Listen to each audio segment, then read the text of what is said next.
Hi guys, I'm Gasha. Welcome to the channel, to my wonderland. It is coffee time and today I'm here to talk to you about books I need to read in 2019. These are books that I planned to read in 2018 and never happened, or books that I recently purchased and I need to read them this year. I decided to pick only 15 to keep it realistic, and I hope to fit them into the 12 months of 2019. These are all books under 500 pages. I did make a video about big books that I want to read in 2019. Gonna leave the link down below to that one if you want to check that one out as well. So these are all books under 500 pages, and the first one of the 15 books is Berserker by Emily Laybourne, and I've been meaning to read this book since forever, and at this point I just have to. So we're following the story of a girl that has this power, this murderous power, and this power is basically that she becomes a berserker, and that sounds amazing. The problem is, even though her brothers think that this gift that she has comes from the gods,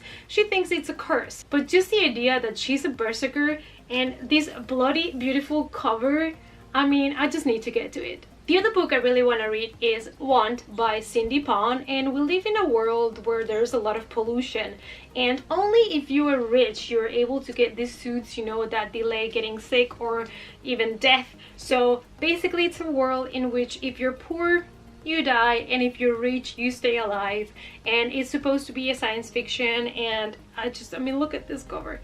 And the second book already came out and I just need to read it. Then we have Bear Town by Frederick Backman, and I've only heard amazing things about this.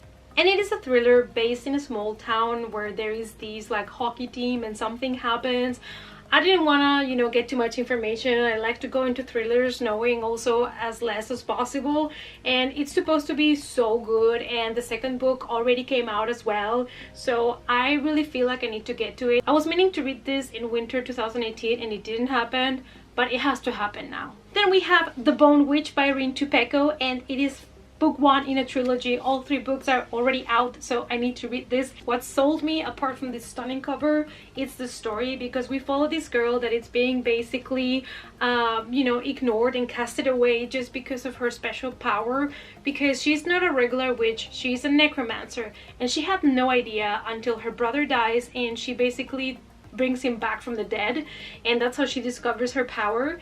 And I just love that kind of story. I just love it. I don't know where they're gonna take that, but I'm definitely super intrigued about it. Then we have And I Darken by Kristen White, and the third book also came out in 2018, so I really need to get to it because this is a Vlad the Impaler retelling in which the main protagonist is a girl.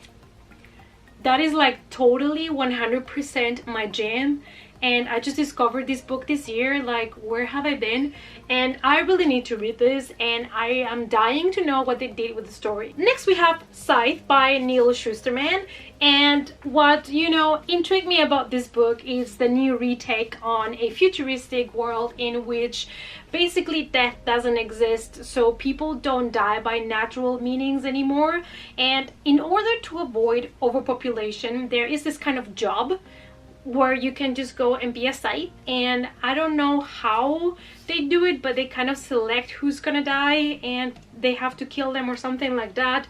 And it sounded so interesting to me, and I've heard only good things about it. The second book is also already out, so I need to catch up. Then we have Breed by Chase Novak, and this is a horror book and it has been praised by Stephen King. And I also have the second book, which is called Brood, so then I can read both of them if I really enjoyed this one. We're following the story of a couple that cannot have children, and all the treatments that they try don't work. So they end up going to Slovenia, and they have a treatment there that it's kind of weird, and then they end up having twins, but there is something off about it. So that's all I know, and it sounds pretty good and intriguing to me, reason enough to pick it up, so I hope it's gonna be a good horror story. Then I have The Hate You Give by Angie Thomas, and I've been meaning to read this since forever. I got this when it came out and I still have not read it. Shame on me. And I do want to watch the movie, but I don't want to watch it without having read the book, so I really have to get to it. One day while she is hanging out with one of her best friends, they are in the car, and his best friend is being pulled out of the car by a policeman and he gets shot. And this is a book about her trying to defend you know, Black Lives Matter. And I thought that was such a powerful message and something that needs to be, you know, written and talked about. And I'm so happy that there are coming more and more books about this topic, and I really want to read this one, and I really hope that it's good because I have high expectations for it. Then I have a book that does not need any explanation, and that is A Map of Days by Ransom Riggs, and it is book 4 in the Miss Peregrine's School for Peculiar Children series, and I just love it. And the thing that I'm more excited about is that it is following our peculiars, because at the beginning I heard rumors when this book was not even, you know, made, that it was going to be a separate trilogy. But I was so happy when they did confirm that it was gonna follow the story of our peculiars that we learned to love in those first 3 books. And I'm super excited about it. People that have read it say that it is so good, and I just cannot wait. Next book is Not Even Bones by Rebecca Sheffer. I got this book basically because of the story. It sounded super interesting, down my alley. We follow the story of Nita, and Nita's mother works in the black market. Now, the black market in this book is very special because in this world we have supernatural creatures. So basically her mother gets dead supernatural creatures that people has hunted down, and she sells the body parts on internet from these supernatural creatures. And one day everything changes when they get a specimen that is still alive. Next is If We Were Villains by M.L. Rio, and I don't know too much about this book because it's one of those books where people don't want to talk too much about the plot to keep it, you know, interesting and not to spoil anything. So I want to keep it like that as well. The only thing I know about this book is that it is based on a group of friends that they all are in this drama kind of class, and they always play Shakespeare plays. That's all I know. So we will see. I'll let the book surprise me. The next thing, it is basically a series that I want to start in 2019, and if I like it, I will continue with it, and that is the Throne of Glass series by Sarah J. Maas. And everybody and their neighbor have been talking about this series because the last book, Kingdom of Ash, I believe it was called, was released in the end of 2018. And so I thought, you know what, all the books are out, so if I really enjoy the books, I can binge read them in 2019. So I decided to pick up the first book.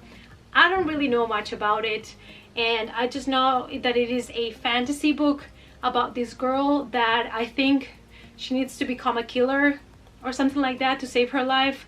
I'm not really sure, but I believe she's kind of an assassin or something, and I'm really excited to read it and see if I like it as much as so many people seem to like it.